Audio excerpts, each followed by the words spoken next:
What's going on, team? It's Ricky with TechBud Solutions, and I have our boy here, Weston.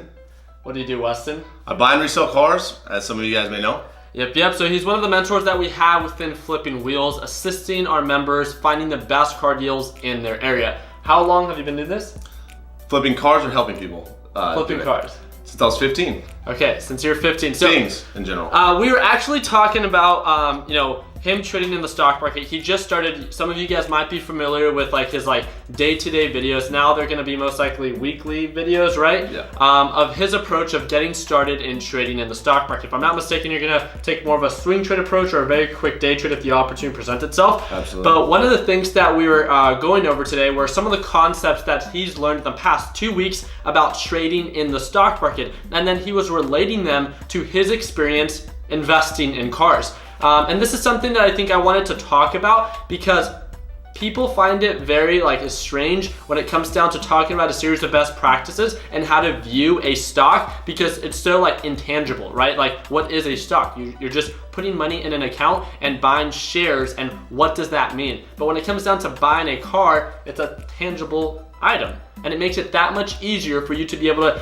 see in the traditional aspect the value. So one of the things that we wanted to cover today is a series of best practices that some of you guys might know when it comes down to buying a car for a good deal and then enjoying it and later selling it for a profit, how you can use those very similar concepts when it comes down to investing in the stock market as well, or just trading in the stock market, depending on your approach. So one of the things that you talked about this morning is becoming familiar with a specific niche within the car. So what are the two or what are the cars that you tend to focus on most?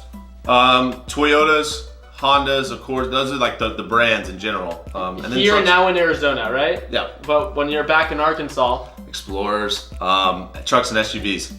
I like it. So again, one of the things that he is talking about right now is that when it comes down to getting started investing in the stock market, or when it comes down to getting started investing in the car market, it's where do you start? There's so many cars out there. There's so many stocks out there. How do you narrow it down to what to focus on? And it really comes down just based off of experience, what you relate to most, and maybe the way that you're wired. So for yourself, you love driving trucks. You love driving 4x4s. When have you guys seen me drive a truck? When have you guys seen me drive a 4x4? It's just not something that I'm into. So again, my interest is just not going to be there, right? So my attention to that small detail of, what can lead to a successful, 4x4, purchase to then later sell for a profit, it's going to be irrelevant, because again, I like focusing on cars. I like focusing on either sports cars or supercars. And that's just where my passion has grown and right now currently at. Same thing when it comes down to trading in the stock market. There's penny stocks, there's OTC stocks, there's momentum stocks. You can go in for swing trades. There's so many different niches, ETFs, there's options, there's Forex, all these different things. So how do you narrow it down to identify what's the best fit for you? Why not practice? We've talked about it multiple times. I know you guys are like, oh my God, here he goes again. Simulation trading. It's practicing and testing out all these different kind of areas and little pockets within the market. Just imagine this. You don't know where to start. You don't know if you should, start trading OTC stocks or penny stocks. They're extremely volatile, the high risk, high reward. But how can you test it out to see if you resonate well with those series of best practices? Start to paper trade and practice with those lower cap stocks. Why not? It's just time and effort that you have to put towards that and actually try to learn from it. If you don't resonate well with a high type of volatility, then maybe moving into a market that moves a little bit slower, a little bit more of a conservative investor. So focusing on Fortune 500 companies that are showing consistent uptrends on the 180-day chart, and then all of a sudden due to bad earnings, pull back, they offer a good deal, you buy it as it confirms an overall reversal, and then you can sell it as it corrects itself. Again, there's so many ways for you to be able to get into this. Or for myself, what is it that I'm known for trading most? D-gas and U-gas. ETFs, right? Natural gas ETFs, that's something that I have a huge focus on. Some people like it, some people really don't. And that's fine. I'm not, here to tell you that, hey, ETFs are the best things that you should trade. Whenever you hear something that hey, options are the thing for you, stocks are the thing for you, penny stocks are the things for you. It's just we're all wired in different ways. And for me to tell someone, right, especially such a broad market, hey, this is gonna be the best thing that's gonna be for you. No, I personally don't know you, and that's why it takes time and practice, and you have to identify. Unfortunately, it means that you have to be self-sufficient, and it takes time, and you're going to make mistakes, and you might get discouraged, and unfortunately, there's a huge filter of people that don't make it through that obstacle, but it really comes down to how bad you want it. So that's one of the examples that I want to give of like how hard it can get started when it comes down to getting started investing in cards and getting started investing in stocks. But one of the other things that we talked about as well is, you know, he gave an amazing example today of if you were to have bought in like, you know, a Ford Explorer and you got it for a really good deal, which then you can later sell for a profit, right? And then you see one later on that's a little bit better than yours, just know that you still got a good deal. And that's what you told me, and it stood out like crazy. And it's the principle, like one of the things I want to reiterate that. So he bought, let's say, a Ford Explorer, and he bought it for a really good deal. He became knowledgeable with the market of what the Ford Explorers are worth within our area. He made sure that he saw what they were selling for. He made sure that that Ford Explorer that he was about to purchase met all the criteria, that it was clean title, all that good stuff, right? And making sure that you're getting a good deal. So regardless, if there's someone selling that Ford Explorer for $1,000 less than what you bought it for, yeah, I mean, that's unfortunate. And how does that correlate on over to the market?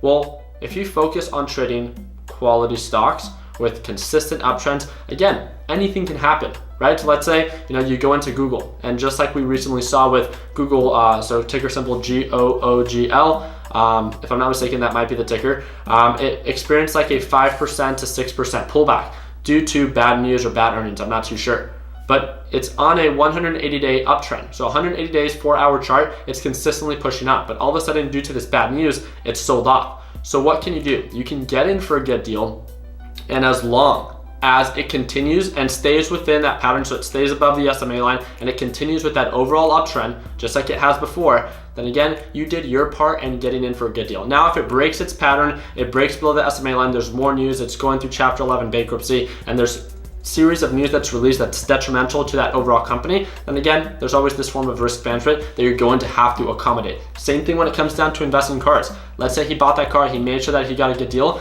but all of a sudden when he goes and tries to register that car, it's reported stolen. It's like, you did everything. You made sure that you were getting a good deal. Mechanically, it was, you know, fine. And when it came down to registering it, unfortunately, you know, it ended up being that it got stolen. So you either have to, I don't know what happens when it gets reported stolen. You just take a loss.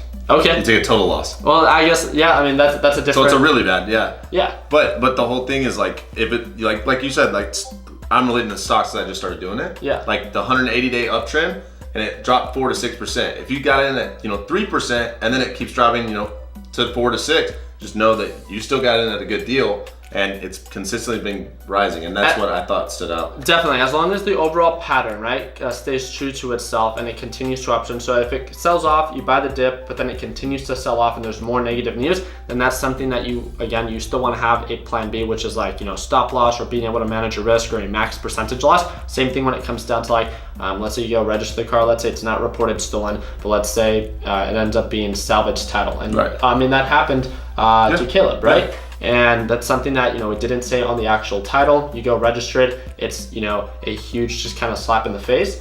But then what do? You manage your risk, you just end up cutting your losses, and you just take what you can back and you move on to the other one. But the series of best practices that you're putting forward, as in like, I made sure the car was a good deal, I made sure that I met all the criteria, I just bought it off of someone that was shady. Well, when it comes down to the stock market, I did everything in my power to make sure that I got a good quality investment that I can buy and hold for a number of days due to that dip buy opportunity, that good deal opportunity, which then I can see myself being able to sell it for a profit. But again, if something happens, the CEO releases negative news, or the CEO steps down, and all this different stuff that can drive and continue to drive the prices down, then obviously there's going to be a point where you're going to want to manage your risk. And we can go on and on with a series of different examples of how the car market can correlate on over to the stock market. Obviously, there's so many different factors in the stock market and so many different factors when it comes down to the car market. But the biggest thing that I wanted to cover today was just the overall concept of how similar they can be of, if you focus on being knowledgeable and understanding what you're buying